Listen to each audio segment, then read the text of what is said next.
우리가 우리 예수님을 마음과 뜻과 정성과 힘을 다해 사랑하면 우리 주님도 체면이 있잖아요.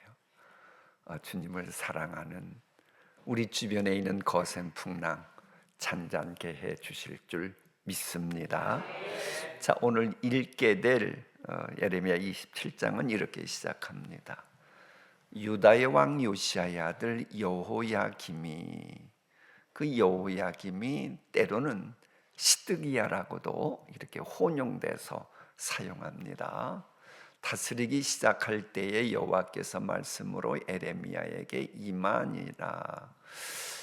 여호야김이 다스리기 시작할 때에, 저 번역은 약간 오해받을 소지가 있습니다. 왜냐하면 열왕기야 24장을 보면 여호야김이 3년 동안 바벨론 왕을 섬기다가 바벨론에게 반기를 듭니다. 반란을 일으킵니다. 그러니까 BC 600년경에 마치 우리나라의 그 소진장의의 합종 연행 그런 정책이 있잖아요.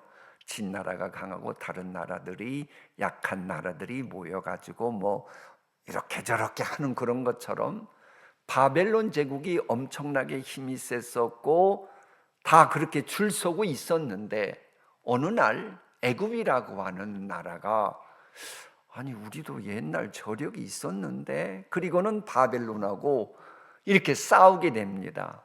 그러는 사이에 이 바벨론이 흠칫하는 사이가 있어요. 그 때를 틈타 가지고 여호야김 왕이 반대를 하는 겁니다. 그러니까는 시작할 때에라는 그 우리나라 번역보다는 열왕기하 24장의 말씀과 연결시키면 여호야김 초기에 이렇게 번역하는 것이 의미상 오해가 없습니다. 어쨌거나 그 3년, 그것은 초기라고 보니까 시작할 때도 뭐 틀린 말은 아니에요. 근데 이제 여호야김이 과연 그럴 힘이 있었을까? 여러분 한번 머릿속으로 지도를 그려보세요. 이스라엘이 있고 밑에는 애굽 제국을 통과하면서 아프리카가 있습니다. 그리고 그 위쪽으로는 중동이 있고 유럽이 있고 아시아가 이어지는 거예요. 그 지정학적으로 그래서 이 유대 나라 이스라엘이 아주 중요했던 겁니다. 바로 그런 나라의 왕이다 보니 여호야김이 마음을 먹은 거예요. 바벨론에게 대들어야겠다. 바벨론 약해지는 틈을 타서 우리 독립하자. 그리고는 소위 합종연행식으로 이 동맹을 맺게 됩니다. 바로 그럴 무렵에 하나님께서 예레미야에게 그거 쓸데없는 짓 하는 거다. 나 여호와는 바벨론에게 힘 실어 주려고 그러는데 그 바벨론하고 싸워봤자 좋을 게 하나도 없어. 그러면서 마치 전위예술 하듯 그 말씀을 외치라고 합니다. 자, 우리 한번 교독해요. 여호와께서 이와 같이 내게 말씀하시되 너는 뭘 만들어 목에 메고? 줄과 멍에를 만들어 내 목에 걸고.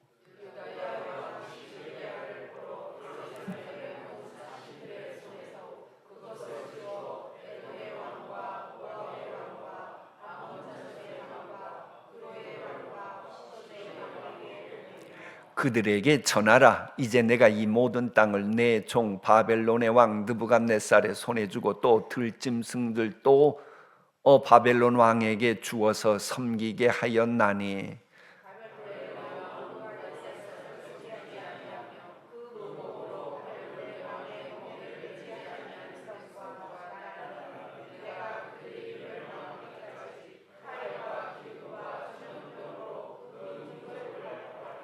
저 그림을 쉽게 말하면 그런 겁니다. 자, 여호야김이 부축했어요. 우리 바벨론에게 대듭시다.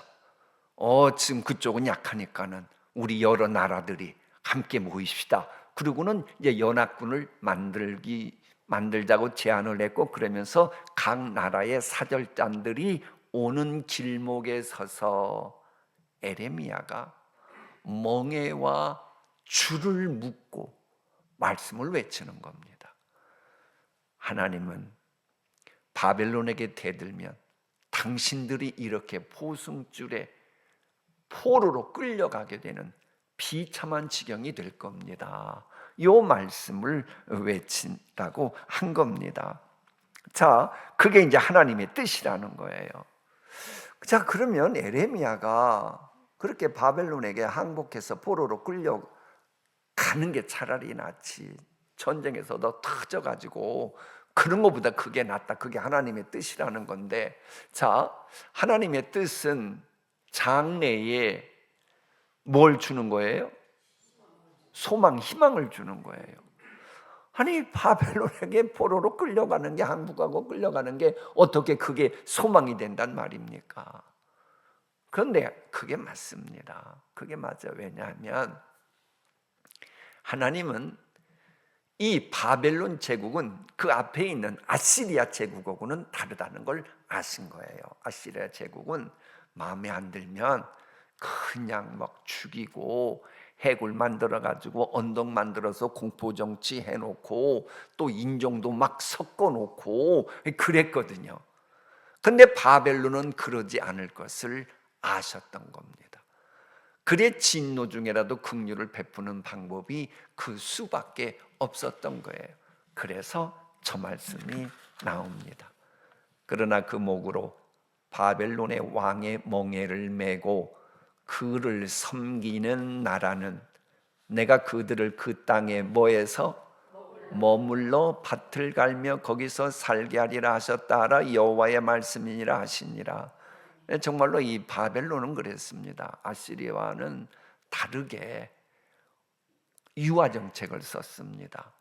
그래, 너희들끼리 살려 그러면 살아. 농사 그래 그쪽에서 살아. 이렇게 했던 겁니다. 여러분, 모세오경에는 회당이 나와야 안 나와요? 외교는 그러는 겁니다. 모르면 가만히 있어야지. 괜히 아는 척하면 실수할 수 있으니까 확정적이지 않는 한은 안 나와요.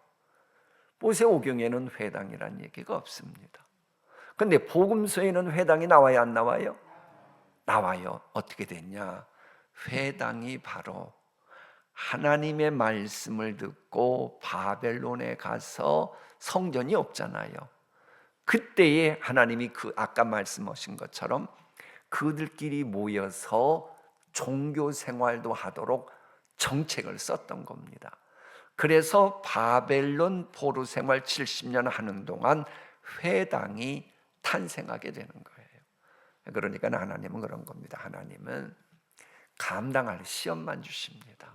그러니까 하나님의 말씀대로 살면 하나님이 알아서 책임져 주시는 겁니다. 이제 그럼 이제 이런 걸 보고 우리가 교훈을 하나 얻어야 돼요. 어떤 때는 우리가 목숨 걸고 용감하게 앞으로 돌진하는 것이 하나님의 뜻일 때도 있지만 어떤 때는 얻어 터지고 수요, 멸시, 천대 당해도 누가 침뱉어도 가만히 참고 있을 때, 그럴 때에도 그걸 감수하는 것이 하나님의 뜻인 경우도 있어요. 이해가 가십니까? 아이, 목회도 그러잖아요. 간슬게 빼놓고 목회해야 될 때가 많다는 거 알아요, 몰라요? 알잖아요. 그러니까는 그 바벨론 놔두고 싸우자, 그게 하나님의 뜻이 아닌 거예요. 합종 연행, 합종이건 연행이건 어떤 방법이든지 간에 중요한 건 뭐냐? 하나님의 뜻이 무엇이냐가 중요한 거예요. 하나님의 뜻에 따라 진 나라를 놔두고 우리 모두 합해가지고 막 대들자, 그럴 수도 있는 거고, 어떤 때는 그게 정반대일 수도 있는 거고, 중요한 것은 하나님의 뜻대로 해야 된다라고 하는 겁니다. 그래, 어수선하고 뒤숭숭한 시대일수록 우리는 하나님의 뜻을 분별하는 지혜를 달라고 기도해야 되고, 지금의 우리나라 유정자들에게 하나님 지혜 주세요. 분별하게 해주세요. 이렇게 해야 됩니다. 자, 어쨌거나 이제 예레미야가 이렇게 설교하는데 반대에 직면해요. 사실 인간적인 생각으로는 반대하는 사람들의 입장도 이해가 갑니다. 이제 바벨론 사람들이 포로 생활하는 동안 뭐 회당도 탄생하고 뭐 그런 것도 있었지만 그들이 그러기 전에는 얼마나 무지막지하게 공격을 했습니까? 예루살렘 성을 회파하고 그야말로 기명들까지 가져가고, 아니 그들에게 항복하라는 게 하나님의 뜻일 수 있냐고. 당연히 반대할 수 있죠. 예레미야 뭐 설교에 대해서 반대할 수 있지요. 그러나 여러분, 하나님의 뜻은 그런 거예요. 범죄한 유대 나라를 향해서 하나님이 심판을 해야겠는데, 그 심판을 할 때 여러분이 심판 제대로 할 수 있겠어요? 없겠어요? 여러분은 양이라서 모두에게 심판 못합니다. 그러니까는 바벨론 동원시켜서 하나님이 심판하시는 겁니다. 이게 바벨론이 일종의 하나님의 도구인 거예요. 그러면 하나님의 징계의 도구인데, 즉 하나님이 하시는 건데 하나님에 대해서 대항한들 되겠어요? 그건 말이 안 되는 겁니다. 자, 어쨌거나 그러면서도 사람들은 그랬어요. 반대를 하는 겁니다. 여러 가지 이유를 대면서 그럴듯한 말로. 근데 여기에 사람들이 미혹을 되는 거거든요. 바로 그렇게 그럴듯한 말로 미혹시키는 말에 너희는 듣지 말라, 저 말에 나오는 겁니다. 하나님의 말씀은 들어야 되는데 왜 듣지 말라고 했겠어요? 그래서 제가 설교 제목 주보에는 퀘스천 마크를 실은 거꾸로 이게 놨던 건데 그게 안 돼가지고 그렇게 됐습니다마는, 하나님의 말씀이 아닌 말을 자꾸 들으면 안 되죠. 그래, 기독교 2000년 역사를 봐도요, 하나님의 말씀이 아닌데도 자꾸 듣도록 해 사람들을 미혹시키는 경우가 적지 않습니다. 이것을 에스겔과 마태복음으로 연결시키면 저런 거예요. 유혹을 받은 거짓 선지자들과 거짓 그리스도들이 일어나 큰 표적과 기사를 보여 할 수만 있으면 택하신 자들 또 뭐하리라? 미혹하는 거예요. 그래서 우리는 온갖 감언 이설로 우리를 미혹하는 세상의 거짓말에 속지 않으려고 이렇게 하나님 말씀 들으러 왔잖아요. 그러니까 오늘 와서도 들을 게 있고 듣지 말아야 될 게 있구나, 그 하나님의 뜻이 바로 기준이구나, 이렇게 깨닫잖아요. 자, 이렇게 많은 분들은 그래서 깨닫는 분도 있었겠죠. 그런데 여호야김은 시드기야는 끝내 세뇌시킨 사람들의 말에 벗어나지 못합니다. 그래서 이제 열왕기야 역대서를 보면 이 여호야김 왕은 아들이 대적에게 비참하게 죽는 걸 목도하고 안 봤으면 차라리 낫을 텐데 보고 난 다음에 또 눈까지 뽑혀가지고 거기서 끝나는 게 아니고 포로로 끌려가게 되는 이 일을 당하게 됩니다. 듣지 말라고 할 때에 그런 건 들지 말았어야죠. 복음을 들어야지.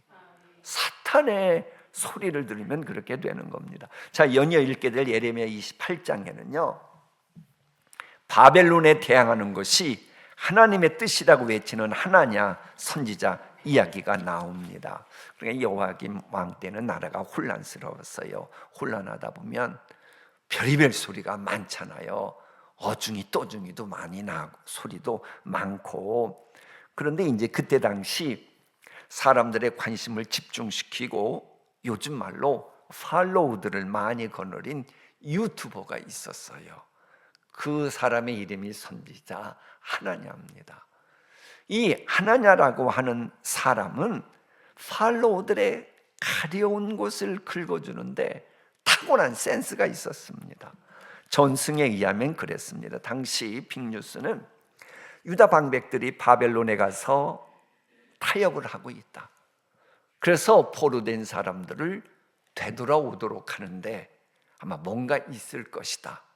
그러면서 요즘 말로 바야흐로 곧 그들이 돌아올 것 같은 그런 느낌이 들었을 바로 그것이 팽배되어 있었습니다. 바로 그때에 그것을 소문을 듣고 이 유튜버인 하나냐가 뭐라고 말하느냐? 포로된 사람들 되돌아올 거라고. 그리고 성전 그 기명까지 2년 내에 돌아올 것이라고 기한까지 명시를 하는 겁니다. 그러면서 하나님께서 바벨론 왕의 목을 꺾고 유대를 구원하시겠다, 그 말씀을 너 하나님에게 분명 말씀하셨소 라고 말을 한 겁니다. 우리는 결과를 알기 때문에 참 거짓말을 어쩜 그렇게 잘하냐 싶지만 당시 상황은 그랬어요. 물론 요야김도 애굽 눈치 봤다, 저쪽 눈치 봤다, 그러다 보니까 지정학적인 위치에서 등거래 외기도 했고 그 경험이 있으니 보냈을 수도 있지요. 안 그러겠어요? 그런가 하면 또 이 백성들 입장에서는 그동안에 여러 차례의 아시리아 또 바벨론의 1차, 2차 공격을 받고 너무나 고통스럽다 보니까는 평화를 얼마나 원했겠어요.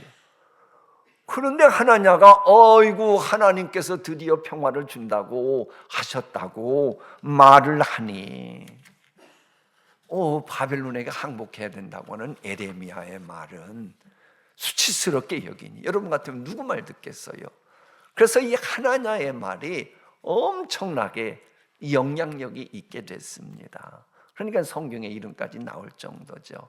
그러나 여러분, 아무리 영향력 있는 사람의 말이라 할지라도 하나님의 뜻이 아니면 너희는 듣지 말라, 그래야 됩니다. 여러분, 죄악으로 인해 하나님의 심판이 올 때는 회개하라는 게 복음 아닙니까?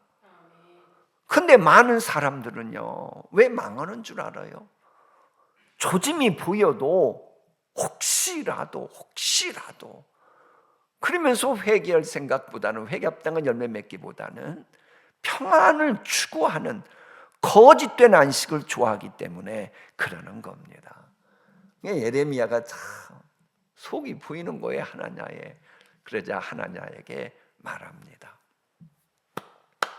요즘 말로 하나냐, 당신이 말한 대로 그게 하나님의 뜻이길 원합니다. 하나님의 뜻이라는 거에 하나님의 뜻이길 원한다는 거예요? 하나님의 뜻이길 원합니다. 저도 우리나라가 오매불망 독립하길 원합니다. 우리 피부치들이 귀환하길 원합니다. 그러면서 근데 이렇게 말하는 건 진심이었을까요? 비아냥이었을까요? 진심이었습니다. 왜? 에레미야도 자기 민족의 그 복을 위해서 얼마나 눈물을 흘리면서까지 복음 전했습니까? 눈물의 선지자잖아요. 그런 사람이었는데 얼마나 원했겠습니까? 진심으로 원했다는 겁니다. 그러나 중요한 것은 그게 하나님의 말씀이냐 아니냐, 이게 더 중요하잖아요. 그래서 에레미야는 난 개인적으로는 당신의 말이 이루어지기를 진짜 원하지만은 그러나 하나님의 뜻은 그게 아닙니다 하고는 거짓과 타협하기를 거부합니다. 그러면서 바벨론에 대항하는 나라나 민족은 엄청난 피해 대가를 지불하는 것이 하나님의 뜻인데 당신 자꾸 이러다가 결국 죽게 됩니다. 하나님이 가만 안 둘 겁니다. 이렇게까지 이야기를 하게 됩니다. 그러면서 끝나게 되는데 여러분, 참과 거짓, 공의와 불의, 이것을 분명하게 구분하고 그것을 확실하게 알려주는 사람이 진짜 하나님의 종입니다. 그러니까 여러분, 우리 좀 이따 중보 기도할 때 우리 교회를 위해 기도할 때도 우리 교회 목회자들, 교역자들을 위해서도 당연히 오직 진리만 외치게 해달라고 중보 기도해야 되고, 한국 교회 역시도 꼭 진리만 외치는 종들 되게 해달라고 중보기도 해야 합니다. 왜? 거짓과 진리 사이에서 막 진실인 것도 같고 아닌 것도 같고 줄타듯 고개하듯 하는 이런 선지자는 거짓 선지자이기 때문에, 그런 무리가 선지자 되면 양떼들이 어떻게 되겠습니까? 그래 에레미야처럼 시대 분위기에 편승하려는 유혹을 물리치고 오직 하나님의 말씀만을 대변하고 말씀에 충성하는 에레미야 같은 사람을 하나님이 찾으시는 겁니다. 그건 우리 모두도 왕 같은 제사장이니 마찬가지입니다. 이런 메시지를 담고 있는 에레미야 27장, 28장 다 함께 읽으시겠습니다.